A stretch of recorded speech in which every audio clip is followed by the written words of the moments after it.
Hey everybody, welcome to the GMG review. Today I'm taking a look at White Dwarf. Yeah, I'm taking a look at White Dwarf today. White Dwarf 458 specifically, because Sneaky Games Workshop has come out with rules for solo play for Age of Sigmar. And snuck them in White Dwarf. And I actually didn't know about this when this November White Dwarf came out, but thankfully some comments on the old videos I did over the summer and the spring for Solo Age of Sigmar, which is the Glimpseforge Depths and Quest for the Troggoth King, I think it is, or Quest to Slay the Troggoth King. I got some comments on them, and I also got inboxed by a few people saying that these had come out and I should go check them out. So I was lucky enough, this was the last copy of 458, which is the November 2020 White Dwarf. That was at my local game store, but I strolled on over and managed to find it and pick it up.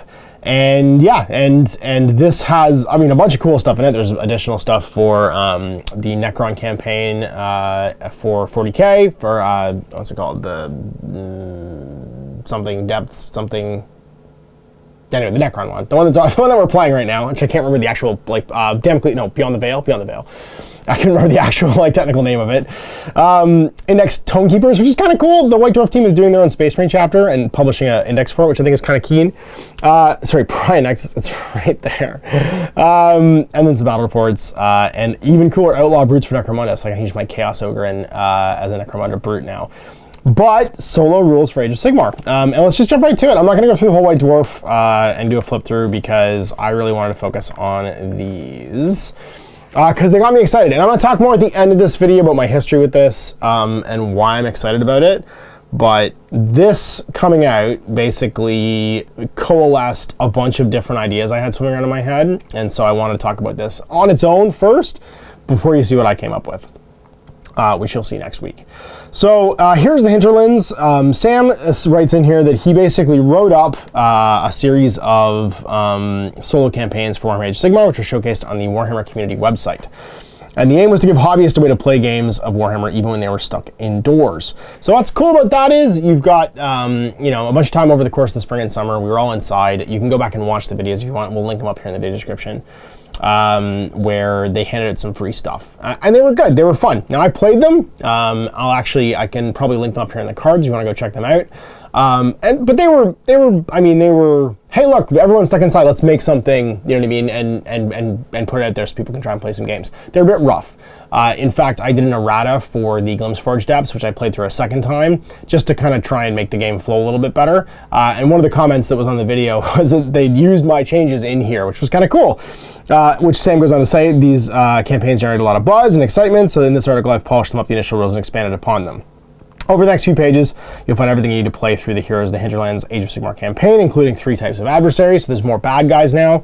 Night Haunts, Khorne Bloodbound, and Gloomspite Gits, giving you a choice of death, chaos, and destruction to battle against. Now all you need to do is select your heroes and prepare for battle, and let us know what you think by emailing team@whitedwarf.co.uk. So you can talk to Sam about this, and talk to the team about what you think about this if you do give this a go. Now, if you don't have access to this White Dwarf because it's sold out locally, this is the November issue, so it's a bit old. I will link below the digital copy because you can always buy all of the old White Dwarfs digitally on the Warhammer digital website as an EPUB. And if you got a phone or an e-reader or a tablet, which most people do these days, that means you can get this White Dwarf if you want to get these rules. So these rules aren't locked away in a vault if you missed this White Dwarf, and I'll link it below. Because if you're watching a video on YouTube, you have access to the internet, and therefore you should be able to get your hands on this. So solo and cooperative play. So the aim here with these rules is to give people the ability to play at home or with friends cooperatively. And as you know, I play tons of solo and co-op games. They're near and dear to my heart. I'm actually about knee-deep through writing a solo campaign system for Gamble Wolves right now. I've written solo rules for Last Days that were hugely popular over the course of we actually gave them away for free on Osprey's website over the course of the early lockdowns in the COVID-19 pandemic. And these are like codified official rules for doing it. So to get started, what you need is a flat surface, roughly 32 by 22. So they're recommending you play it on a Warcry size board. This is part of why I'm excited. And where you can play on a coffee table. 6 pieces of scenery from your collection. You need 1 for each, basically like a third of the table. And up to 5 heroes, so 5 hero models. A selection of adversaries. These are the enemy warriors your battle will against. This article will include rules for Night Haunts, Khorne Bloodbound, and Gloomspite Gits. So what's cool about that is they're all, except for the Gits, although they did kind of technically come in a starter set, they're all stuff that you'd probably have. You have one of the Age of Sigmar starter sets.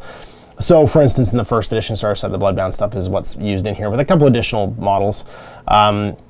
The Gloomspite Git stuff, or so the Nighthaunt stuff is from Soul Wars. So again, with a few additional models, you can put the Soul Wars stuff. And then the Khorne Bloodbound, or sorry, Gloomspite Git stuff would be in Loon Curse. If you just happen to pick up that Loon Curse starter set, it would have been in there, and you could give this a go with what's in there. You need the War Scrolls for your heroes, which you can get for the app for free, as well as for the bad guys. The Battle Tome for your heroes, and dice, measuring tapes, and anything else you normally bring to a game. And then you form your adventuring party. So to play the campaign, you first form an adventuring party. This will be the army that you use in each battle. And it's up to, we recommend choosing 3 heroes-ish, but you can go up to 5 or 1 to 2 each if you're playing with more than one person. And they don't have to be from the same of Grand Alliance if you don't want them to. They should, however, choose a Grand Alliance. So an allegiance, rather. And they have to have a wound characteristic of 7 or less, and they're not named characters. And then you fill in the details in your campaign roster, which is back here, so what their names and stuff are. And then you kick off your campaign. So starting and ending the campaign. Start of the campaign, you make an exploration roll in the exploration table, which is down here to see what happens. Most territories have adversaries in them, so you can see the average roll here, 5 to 7, is going to be a deadly encounter. We're going to play the wilderness battle encounter. And then on a 2 to 4, you're going to get a warlord encounter. If you roll high, though, you might get a respite where you start to heal some wounds and then roll again, or a 10-11 long respite where you heal D3 wounds, not all your wounds now. And on a 4+, you could add a hero to the adventuring party in the rules for creating new heroes. It means that if you basically want to have a respawner in there, you can choose to use that additional optional roll too. Make the game a little bit easier if you're playing with younger kids and stuff. You want them to be able to come back if they die. And then hidden treasure, you automatically get the relic option from the loot table, which means a cool relic. So you can learn a spell, you could gain one of your artifacts from your allegiance or whatever, which is why it's important that you have an allegiance. And then you roll again your exploration roll. So you want to roll high if you can. There's items that can help you to roll high too by adding to your roll. But then every single time you play a game, you're going to find rewards. So once you play the game, and you carry your wounds forward in your adventuring party when you play a game. Once you play a game, if you get a minor victory, you get a roll on the loot table. You get 2 rolls if you get a major victory. You get a CP every turn, even though you're not from the same allegiance, you're not battle forged. And then threat level is a new thing, which I like. It makes this less random. It's something that was added from the original Gloomforged Depths rules. And that means every time you complete a game, every time you make an exploration roll, you increase the threat level by 1. So the threat level is reducing your chance of getting a random encounter. And then if the threat level gets to 5, you automatically trigger the Warlord. So basically every 5 rolls, you're going to have a Warlord encounter, which means there's a logical conclusion then to the games, although technically the games don't end when you beat the boss. Although I'm excited about having the games end when you beat the boss, and the thing I'm working on will have you find the boss eventually too. So as long as the threat level is at 5, you don't roll anymore. So basically you could potentially play 5 games in a row and then fight the boss.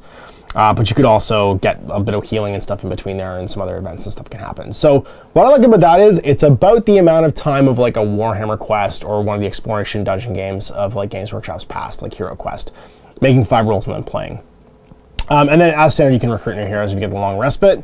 And then that means people who are dead can come back out and play again. And then you get your campaign roster, which has got permission to photocopy. So the name of your party, how many games you've won, so how many games you got through. In Gloomforged Depths, it was basically how many bad guys could you kill was kind of your like level of victory, and then you play again and try and beat that level, which is not the, I guess that's cool. Try and beat your record or whatever. The threat level currently, so 1 to 5, I would just use a D6 for that, and then reset it when it gets to 5. Your map fragments, how many map fragments you find, which can be used, if you get 3 of them, you automatically roll the hidden treasure in your next exploration because you find a treasure. And then spectral lanterns, which can be used to light the way and change these rolls if you want. If you want to try and immediately find the boss or avoid even fighting the boss. And then up to 5 heroes, you fill them in. So their name, their war scroll, how many rewards and items they have, how many wounds they're currently suffering, how many battles they've won, and how many enemies they've defeated, how many people they've killed. I'd use wounds in that case because that way the more impressive bad guys get marked down. And then the adversaries. Now these rules are pretty much the same. There's a lot less doing nothing though when you're far away. And steadfast actually has an effect because in the original Gloomforged Depths rules, you would just have the bad guys stand still and do nothing, and it was really boring. But now they get +1 save. So they're steadfast as they're defending themselves, they're trying to hold ground, which is like a positive effect. They actually get something from it rather than just getting beat on by the heroes. And the Adversary Army is going to be dictated by, of course, what you're picking as your bad guys. And their turn is different from yours. It doesn't use the normal Age of Sigmar turn structure. Yours will, and at the start of each battle round, you roll a dice. On a 1 to 3, the adversary goes first. On a 4 to 6, you go first. The adversaries do a simple thing, though. The action phase, they pick a unit. During this action phase, the players activate the units of the adversary one at a time. To activate a unit in the adversary army, roll a dice and see what their behaviors are. The bosses have their own behaviors, and each column has 4 results. So the most common ones usually when they're far away is they move towards you. They might hold, they might like totally turtle. On a 1, 2 to 3 they hold and just like sit still and shoot, and then higher than that they advance. Close if they're within 12 but not more than 3. On a 1 they sit still, on a 2 to 3 they will stand still and shoot, and then on a 4+, they're going to move and then charge. And then in combat, on a 1, they turtle. On a 2 to 3, they just stand still and fight. Will pile in and fight. 4 to 5, they stand still and fight. And on a 6, they rampage. They get a free round of combat. So enemies can be, it's deceptive how dangerous the enemies can be in this, because they can be getting free rounds of combat to fight you with and stuff that makes them put in a lot more damage than you think they normally would. So your heroes might feel safe, but then the dice will turn the tables a little bit. Many actions require the players to determine the closest model or closest unit. If there's 2 or more eligible, the players can pick. Adversary units finish any sort of move as a single group, with all the models within an inch horizontally or 6 inches vertically of at least 1 model from their unit. And so yeah, so your bad guys are operating on a computer program. They'll fight in the combat phase like normal. They would pick a unit first. In the combat phase, alternate picking units from your opponent's army with eligible ones. Each time an eligible unit is picked to fight, each model in that unit that piles forward towards close enemy model and attacks the unit with its melee weapons if they're in range. So there's a few like caveats here that are a bit unclear. Like for instance, in the action phase, it says who they would act against. It doesn't say the order you'd activate them in. In my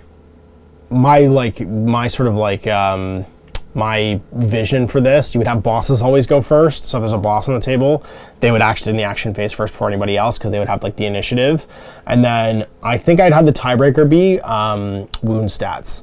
So that way your more elite units will activate first and do things, and your players can't cherry pick like there just needs to be some kind of like tiebreaker to say what order they'd activate in, so that the heroes can't kind of cherry pick like the combat and stuff. So I would go in descending wound value, because that way the bigger, more dangerous stuff is fighting first, like a real player would pick in an Age of Sigmar game. And that's going in my notes for this is just have some kind of tiebreaker for when things activate first. And yeah, because it doesn't really matter in the action phase, but in the combat phase it really matters who goes first. And so having them go back and forth fighting with you, you'd want to have some kind of tiebreaker so that you don't just like wait until there's lots of units, but the boss then goes last. You just pick the boss to go last. Like, no, he's not going to go last. He's the boss. He's going to go first. He's going to do all of his things and roll his behavior or whatever. And then you allocate wounds. When allocating wounds to an enemy unit in the adversary army, pick the model in the unit that allocate the wounds to and apply restrictions as normal. At the end of the turn, if an adversary group is split into 2, no models are removed. Instead, the next time they move, they have to reform. So no like cherry picking models to split the units and getting the Age of Sigmar thing where you split the unit and half of it dies. You can't do anything like that. And in the battle shock phase, you have to keep models of coherency if possible, and command models and with different weapons are removed last after all other models are removed. So you can't pull out the like grand hammers and all the dangerous stuff. Basically, there's a bit of thinking that's been done to try and keep people from cheesing this out, but 1 or 2 little additions in here that I'll make note of when I'm doing my own thing with this that I'll probably use as house rules. And then using adversary abilities, there's some key stuff on here. If it says you can reroll an attack or something, do so after all the modifiers are applied. Basically, just another set of boilerplate right here that says don't like game the system so that they can't do things. Use rerolls if you can have them. If there's multiple adversary units that can attempt to unbind a spell, the player picks which adversary would do so, stuff like that. And then we got our bad guys. So Night Haunts, you've got Chain Rasps, Glaive Wraith Stalkers, Grimghast Reapers, Banshees, Revenants, and Spirit Hosts. You'll notice that there's a big change to the amount that showed up in Glimpse Forge Depth. So now it's double size the Adventuring Party plus D3. And then Glaive Wraith Stalkers is the size of the Adventuring Party, Reapers is size plus D3, Mirror and Banshees is size of the Adventuring Party, Bladegeist Revenants is size plus D3, and Spirit Host is half the size of your Adventuring Party. Yeah, so, and I've got some additional thinking on this that I'm going to do when I play my games as well, that you'll see on Tuesday. Special rules, so Spell Eaters. In the enemy hero phase, this model will attempt to unbind the first spell it's cast within 30 of it if another unit does not attempt to unbind it. And then Night Hunt bosses, the Knight of Shrouds and Ethereal Steed, Guardian Souls of Nightmare Lantern, and Lord Executioner. So the only things in here that aren't in the Star Set are the Mirror and Banshees and the Spirit Host. Everything else is in Soul Wars. And it even tells reroll the result or pick an option you have the appropriate models for if you get the wrong thing, which is nice. And then boss actions. So all of your bosses have their own tables that allow you to like have them behave a little bit differently, and also so their abilities. So at the start of the combat phase, the Lord of Geists, they could always use the Lord of Geist ability. So it does so the closest to the friendly unit within range of the command abilities within 3 of any other enemy units is picked as a target. So he'll always summon like ghosts to him when he's fighting.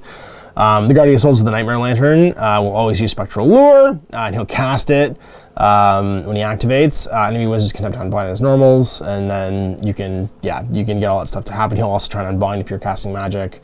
And then Staring Death in the Face at the start of the combat phase, it uses it in the closest enemy hero as the target. So he'll try and stare somebody down, which is cool. They get all their abilities then.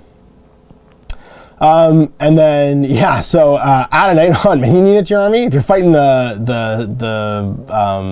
boss behaviors, if you're fighting the Special Summons guy, they're gonna do all kinds of crazy stuff. So they're gonna use Deathless Vigor. They're gonna heal D3 wounds. In Disappear in the Underworld, they're gonna bamf around. They're gonna use Twilight Relocation and set up anywhere 12 inches on the table. They're gonna rampage and fight, and all of them use the same boss behaviors if they can, basically. Actually, they can all use all of these, so it's pretty awesome. And then Khorne Bloodbound, it's going to be the Blood Reavers and Blood Warriors, which both came in the starter set, and then Korgoraths. And then Wrathmongers, Skull Reapers, and Fleshhounds will be the ones you might not have, but you can use if you want to paint them up. Colors of Khorne, so in the enemy hero phase, they'll attempt on Grath, and then Taker of Heads. The Korgorath always use it at the end of the combat phase, which is cool. And then your bosses are going to be the Mighty Lord of Khorne, the Bloodscraper, and the Bloodstalker, which all came in the first edition starter set. You've got Summon Fleshhounds. What? You can just bring in Fleshhounds, Murder Lust to some of your things, Rampage, you fight again. Charging, advancing, there's lots of cool stuff that the bad guys do in this one too, and they'll all do it. And then Gloomspite gets its Stabbers, Shooters, so you wouldn't have these in the Gloomspite Loon Curse, but the Squig Herds, Squig Hoppers would have been in there, which is handy, and then the Loon Boss and Giant Cave Squig would be in there too. But we obviously have a huge access to a huge Goblin collection because of Owen's army, and we can use pretty much all this stuff, which is going to be cool. But Stabbers, Shooters, Squig Herds, Hoppers, Troggoths, and Rockgut Troggoths are all in here, and then it's a Loon Boss, a Fungoid Cave Shaman, and a Giant Cave Squig. I love their abilities. I'm the boss and I'll stab them good. When they use that command ability on somebody within 24.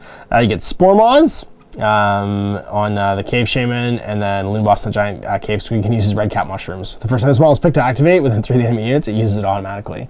He just gets high and starts stabbing. And then the Gloomspite gets behavior table, so in the action phase you'd roll. You could get, during combat, Savage Underhand Blow. Just pick an enemy unit within 3 inches and they take D3 mortal wounds. So the goblin just stabs you. I mean, they're goblins, right? So they need to have something that was really powerful. Cunning Plans, add a Gloomspite mini unit to the Adversary Army. Set it up within 9 inches from this model. Sorry, set the first model in that unit up 9 inches away from this model, and set the others up wholly within 6 of the first and within 1 of another model in the unit. Cowardly Git, remove this model from the battlefield and set up anywhere in the battlefield more than 6 from an enemy model. He just disappears.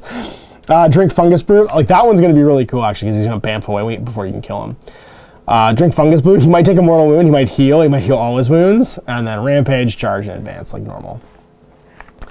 And then finally, after you're done your battlefield, you're going to get your, so to set up the game after you pick your adversaries, you're going to do the battlefield, place D3+3 scenery pieces, and each corner of the battlefield should have at least 1.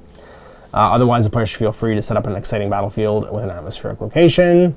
Orienting it, once you've set up the battlefield, nominate a long table edge to be the one that you're rolling from, and then on a 1 to 3, that's the adversary edge, on a 4 to 6, it's your edge. The loot table, you can roll once if you get a minor victory and twice if you get 2, and it's a D66 table. So on a 1, basically the high dice is a 1, you get nothing but dust. If it's a 2, you get a map fragment, and if you find 3 of them, you automatically get this one up here. If it's there's 2 3 results. So bottom one is a healing potion, heal D3 wounds. Top one is a spectral lantern to add 1 to reroll 1 or both the dice during an exploration table result. It's not even an add, it's just reroll. On a 41 to 43 of Axion Flamewood Stake, give it to a hero to carry. At the start of the combat phase, you can choose for the hero carrying it to use it. If you do so, pick an enemy model within 1 inch and roll a die. On a 1, nothing happens. On a 2+, the model is immediately slain. Then this item is destroyed. So you basically get like an auto kill 2+ relic, which could be really handy for some of the bigger monsters like the Rockgut Troggoths and stuff, because it's just slain, it just kills them. And even the bosses, you could stake a boss with it too if you want to, although it's kind of, I'd say that it doesn't work on bosses. I'd add that as a key. Boss models are immune to the Flamewood Stake and take D3 mortal wounds instead. Scroll of Translocation, give this item to a hero to carry. In your hero phase, you can choose from the hero carrying this item to use it. If you do so, pick a model, one model within 3 of this hero, including himself, and take him off the battlefield, and then set him up anywhere in the battlefield, and then it's gone. So you can basically just like bamf away. It's like a Scroll of Town portal from Diablo. The Green Sand Ossuary is really cool. So give it to your hero. If you do so, pick a hero that's been slain earlier in this battle, heal 1 wound to that hero, and it's no longer slain and set up within 3. So the Green Sand Ossuary is basically like a thing of resurrection, a stone of resurrection. It's very Diablo-y, which I really like. The Potion of Aqua Garanis, you can heal all your wounds, so it's like a better healing potion. And then a Relic. Pick a hero in the adventuring party, and then pick one of the following. Either an artifact of power from your allegiance, a spell, pick a spell from your allegiance abilities from the know, and then a prayer, pick a prayer from the set of allegiance abilities for them to know if you haven't done so already. So you can learn a new spell, learn a new prayer, or get an artifact of power, all of which can be really powerful. And those are the high ones on this. And then there's 2 war scrolls, or sorry, 2 battle plans. There's Wilderness Battle, which is where you play on like a standard Warcry board with 6 pieces of scenery, or D3+3. The army starts with D3+1 minion units. You're going to set them up 12 inches apart, so on a 20-inch table, right? That's going to be 4-inch deployment zones. And then the battle lasts until all the models from one side is slain or the other is slain. And then at the start of every battle round, of course, it's on a 1 to 3, they go first, and a 4 to 6, you go first as the adventurers. If you roll a 1, add a minion unit. So you can't sleep on this game because there's no time limit, and every turn on a 1, another unit shows up for you to fight. And that could be a lot of units. They could be dangerous. It could be Korgorath, it could be like a bunch of like Skull Reapers, which is just horrifying. If you, at the end of the battle, if all the models in the Adversary Army are slain and none of the models in the adventuring party were slain, you get a major victory.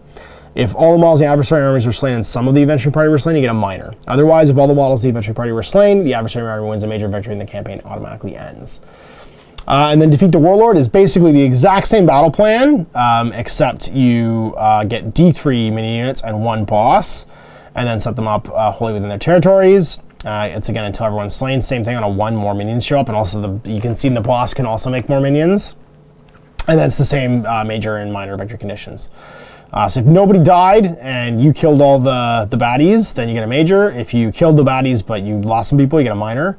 Otherwise, the bad guy gets a minor. And the reward, if the hero that slew the boss does not have a command trait, the heroes can pick a command trait from the hero's set of allegiance abilities for it to have in all future battles during the campaign. So you learn something when you kill the boss, which is pretty cool, and gain a command trait. And that's it. That's the whole section. So why am I so excited about this? Why did I think this was something to review? I've been brewing on something basically since Warcry Catacombs came out, and since the summer when these original solo play rules came out, when we started playing Warhammer Quest. And I felt like between this, and this, there's a game. So between these solo play rules, the dungeon battlefield terrain from Warcry, and this right here, the Anvil of Apotheosis, there's a game. And I decided I was going to write a game. Not a game, but like a play, is it a game? A campaign system? I'm gonna come back and redo Realm Quest, which was in first edition Age of Sigmar, a expansion that I wrote when there was just 4 pages of rules. When that was all there was, I felt like there was like an adventure game in Age of Sigmar.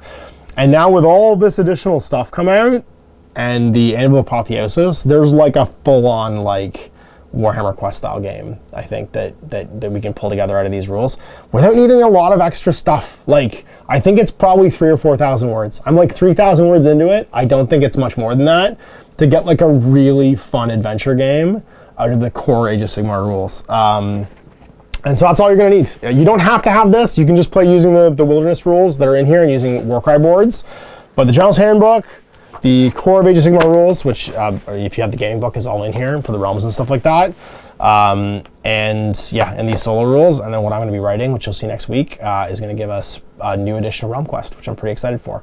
And yeah, it'll be up for free on my Patreon for everybody who wants to check it out. So there it is. There's my look at White Dwarf 458. If you're just stoked to play some little Age of Sigmar games solo, then I highly recommend picking this up digitally, or if you're going back down into some quiet time, basically because of where you live.